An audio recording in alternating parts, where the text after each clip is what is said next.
ఇంట్లో వండడానికి ఏమీ లేవు, వండాలంటే కూడా బద్ధకమే. ఇన్స్టంట్గా తొందరగా అయ్యే రెసిపీ అండ్ టేస్టీగా ఉండే రెసిపీ ఏదన్నా ట్రై చేయాలంటే ఈ రెసిపీ ట్రై చేయండి.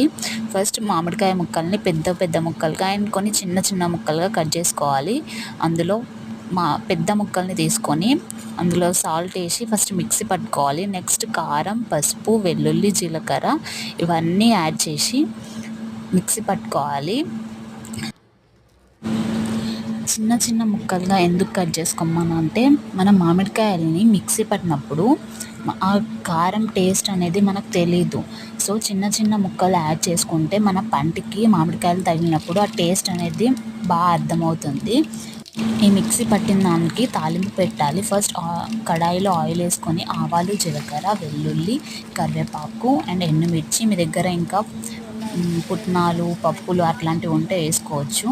అండ్ ఇది మిక్సీ పట్టిన దాన్ని మొత్తం కాసేపు ఆయిల్లో మగ్గనివ్వాలి. అంతే, ఇన్స్టంట్గా మామిడికాయ పచ్చడి రెడీ. వేడి వేడి అన్నంలో ఈ మామిడికాయ పచ్చడి వేసుకొని తింటే ఎంతో టేస్టీగా ఉంటుంది. ఒక్కసారి ట్రై చేయండి. అండ్ వీడియో నచ్చితే like, share and subscribe to నా చిన్ని life. Thanks for watching. Subscribe చేసుకోవచ్చు కదబ్బా. బాయ్.